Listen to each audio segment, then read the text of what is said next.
And they're off in the Bewitch Stakes. There goes Beach Flower out for the lead. Ickymasho is away up close to the early pace, and Coach Whip is there up on the far outside. These three come to the front. Coach Whip keeps moving forward. Ickymasho going to drop back a few lengths off the leader as Beach Flower has the advantage, leading the field early by a length. Here's Coach Whip moving up just off the leader's flank into second position. Ickymasho outward from the rail is third by a head. And then Flower Party fourth back toward the inside. Gap of two. Peru toward the outside is in fifth. Samuna sixth, gaining seventh. And Marubra is eighth and last, moving into the stretch the first time. Opening quarter went in 24.27 seconds. Beach Flower leading Coach Whip by a length. Flower Party third back toward the inside. Ickymasho fourth up on the outside a half length. Samuna moves up the rail into fifth. Peru toward the outside is in sixth with 1 lap to go in the Bewitch. And then Marubra and Gaining side by side at the back. Opening half mile 50.25 seconds. Gaining moves up 1 spot from last.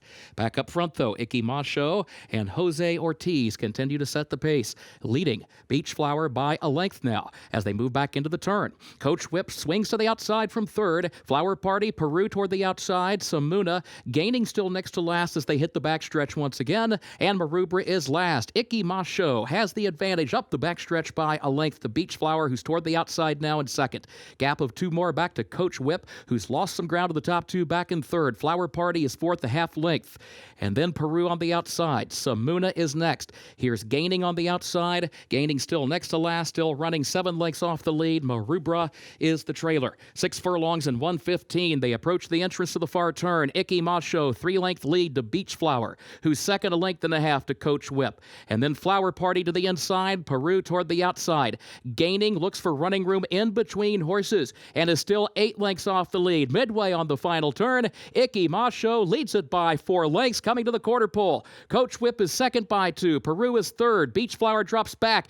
Gaining has a lot of running to do from fifth out in the center of the course. Ickymasho comes toward the 8th pole, leading it by 6 lengths back to Coach Whip in second by 3. Gaining third, Peru fourth, and Marubra fifth on the outside. Ickymasho, final furlong of the Bewitch. Gaining goes to second, still 5 lengths away. Coach Whip, then Peru and Marubra. Ickymasho chased to the line by Gaining. Ickymasho has the lead. Gaining is still trying. Here's the wire. Ickymasho wins the Bewitch for Jose Ortiz.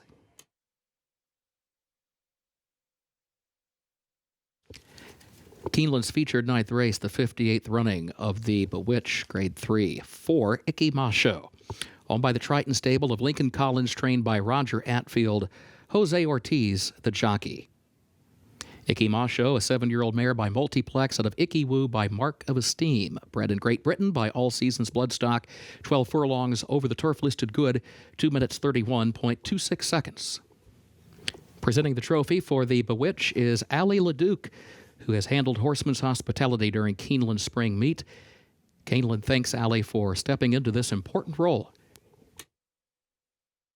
Putting together such a strong performance in the Bewitch here today, and Jose Ortiz with one of the best rides of the meet. I promise you that. Jose, you tried to save ground around the first turn, and then you took the race over a half mile in. What was behind the decision to go ahead and take the initiative as you crossed under the wire the first time? Just, she was a little keen. When we passed the 8 pole, I tried to cover her up and try to get her to relax, but I wasn't able to because they keep backing up the pace in front of me. And she ran for me good when she was on the lead at Golf Train, so I decided to let it go because they would keep taking back. So I want to try to surprise them and just get the lead without using too much, and that's what I tried to do. How much did she have left in the end?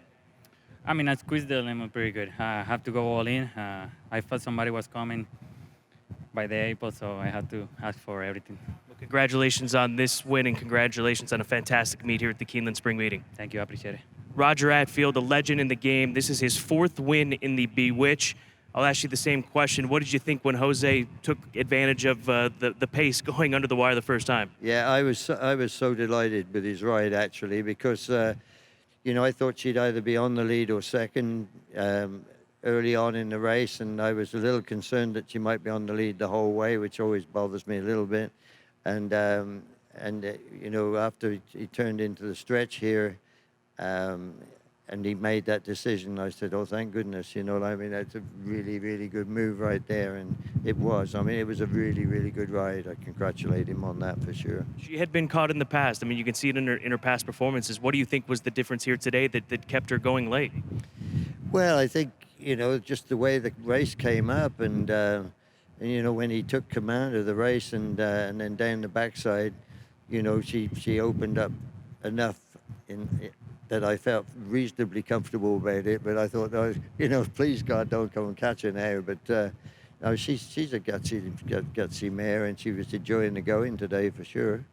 And I'm just delighted with her, you know. Well, congratulations on your 4th and latest win in the Bewitch. Thank you. And I also will mention that TVG this morning said that it was a very icky day at Belmont. And I said to myself, no, it's an icky day at Keeneland. It certainly was. Congratulations. Thank you.